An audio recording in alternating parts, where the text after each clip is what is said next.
Kenya is positioning herself as a regional hub for Islamic finance, with banking and insurance companies taking the lead in product development and installment of legal and market frameworks. Take a look. Global Islamic finance assets grew in double digits in the last 10 years, from $200 billion in 2003 to $1.8 trillion in 2013, according to the International Monetary Fund. In Kenya, the Sharia-compliant market is relatively young, but attracts immense interest, both Muslim and non-Muslim investors. We already have 2 established wholly Sharia-compliant banks. We have a third that's about to be licensed. We have 5 Sharia windows being operated by conventional banks. We already have 2 cooperative societies, Sharia-compliant cooperative societies, 1 mutual fund, 1 takaful company, and even 1 re-takaful company. So there's already a lot of interest, and it is actually the work we're trying to do is to make sure we can create the right spectrum of liquidity management tools. Islamic finance represents about 2% of the country's financial system. The driver of penetration is changes in regulatory framework in banking, insurance, and capital markets.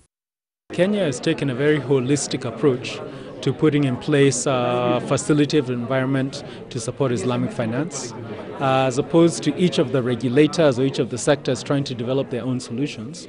We put together a project management office, which is housed at the Capital Markets Authority, but it's under the leadership of the National Treasury, Ministry of Finance, as well as having representation from all the financial sector regulators in the country, from the insurance, the banking, the capital markets, pensions, and the cooperative societies regulators. And then to make sure that all the work we're going to do is going to be effectively aligned to international practices and standards, with the support of FSD Africa, under DFID, we're able to bring in a team of international consultants from the firm of IFAS, Islamic Finance Advisory and Assurance Services, as well as with the legal technical support from Simmons & Simmons, who have worked on legal frameworks on Islamic finance all around the world. For Islamic banking, for it to work well, you do have to actually focus on having strategic relationship with the scholars, because these products are developed with the assistance and support and guidance of the Sharia scholars who do understand what the Sharia principles and the Sharia standards actually are when it comes to the provision of financial services and financial products. So for KCB, we benefited from the wisdom of our scholars. We also benefited from the wisdom of our customers, both existing and potential customers, because we do interact with them through having periodic market surveys. Then we also have strong linkages with other players in the market, so that we do actually move in the same direction. With levels of interest rising, the Kenyan government now has its eyes on the sukuk market to finance capital projects in the country.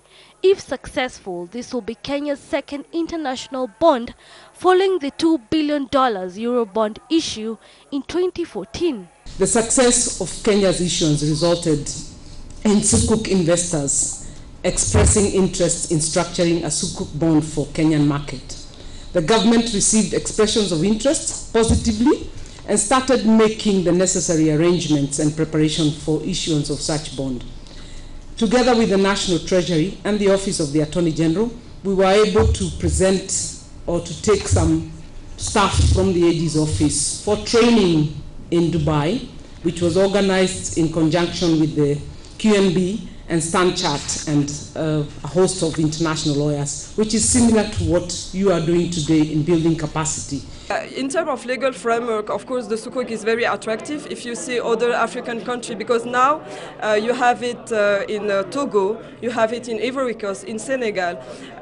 It's very good to have a liquidity coming on the country and to diversify also the kind of investor that you have in the country, and particularly for Middle East and Southeast Asia, because it is something that we forget, but you have the most important Muslim population is in Asia.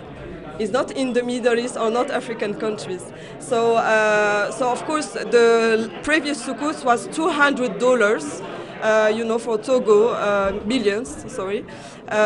So it was about real estate, real estate assets for the government. It is a success to attract, investors, to have a good liquidity, and to have the ownership again on the real estate assets that they have put on the table. Apart from finance, Kenya is also on the way to establishing a holistic Islamic economy, cutting across various sectors. Tourism is a front runner in this initiative. Recently, we partnered the Kenya Tourism Ministry and the Tourism Regulatory Authority, partnered with the Halal Certification Bureau here in Kenya, and creating the standards and the classifications of what is required by a Sharia compliant tourist.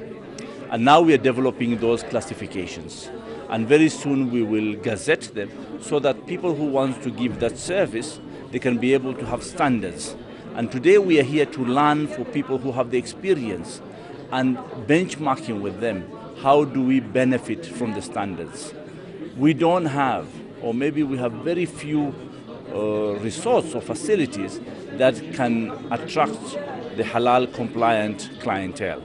As Kenya aligns different economic sectors to the Sharia tenets, debunking the Islamic-based guidelines is an ongoing challenge. Perception undermines the uptake of these products in certain markets, and Kenya is no exception to this. And the perception issue is Muslims may think this is only for charity. They may actually miss out to understand that this is about commercial activities, commercial transactions that are actually supposed to be carried out in an efficient, transparent, responsive, and responsible manner. The other challenge is, of course, those who are not Muslims also may think this is only meant for Muslims. And that in itself, because we have heavy use of Arabic terms like murabaha, ijara, istisna, and all that, they may actually miss out to understand the beauty of this financial model.